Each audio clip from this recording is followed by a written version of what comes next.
Morning world! Right, today, what to do when your diet stops working, why it stops working and how to get it going again. So, just paint a picture for you guys. Most people will start a diet or they get given a diet by somebody and then they think, oh, the holy grail, the be all and end all, this is it, this is the one that's going to get me in shape. So that diet will start you off in a calorie deficit. So if you're eating if you need 2100 calories to be a day to be in a deficit, that diet there is giving you 2100 calories. 3 to 4 weeks go by and you're absolutely flying, you're losing 1, 2, 3 pounds a week. And then it gets to the 5th week and then all of a sudden, no change. Oh God, what have I done wrong this week? You've stuck to the plan, you remain in the calorie deficit, you're doing everything properly, and it just halts. So you grind it out for another week, you stay in your calorie deficit, you absolutely nail the diet, nothing changes again. What's going on? I thought this diet was the holy grail. All it is, I'm going to tell you exactly why this happens.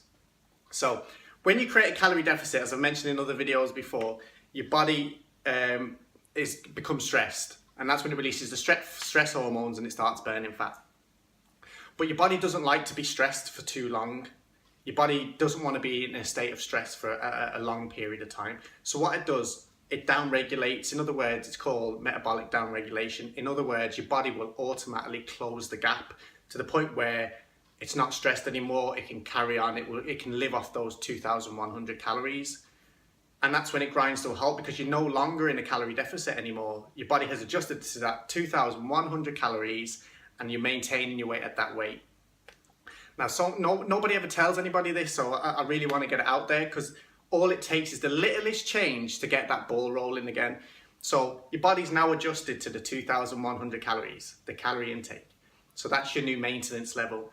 All you need to do to get that ticking again is just open up that calorific gap again. And it doesn't need to be much at all. So if, for example, now you're eating 2,100 calories and you're doing 2-3 workouts a week, all it takes to open up that deficit again is either by dropping 100 calories out, between 100 and 150 calories out, or adding an extra 15 minutes to your workout. It is that simple. The littlest changes have the biggest impact. You already created that calorie deficit, so your body was stressed, but it's adjusted. Making the smallest change will completely get that ball rolling again, putting yourself in a further 100 calorie deficit by adding an extra 15 minutes to your workout or dropping 100 calories out of your meal. And those hormones are back in your body, chewing through your body fat. So for example, if you're eating 3 meals a day, you're having 2 reduced carb meals and then you're having a carb meal post-workout, and that carb meal post-workout had 60 grams of carbs in it. If you were to drop just 30 grams of carbs, so if you were to half the amount of if it was rice or potato, if you were just to half that amount, you think, oh, that's not going to do anything. Absolutely will. That will get the ball rolling again. If you remain consistent with that new intake, the next couple of weeks, you'll start to notice that your weight starts coming down again.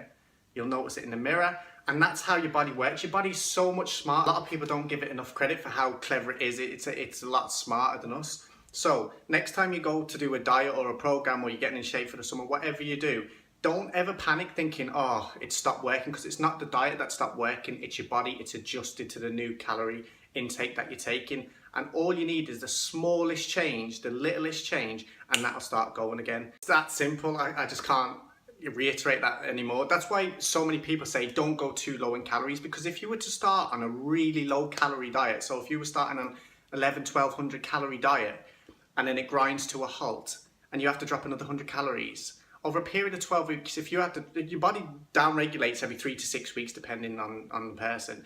So if you, over a 12-week period, if it downloads every 3 weeks and you've got to drop 100 calories or do some more work each time, you'll end up eating next to nothing. Your body will just absolutely panic and it just holds on to everything. That's why you should never go too low calories when you're starting. It's just not the way to go.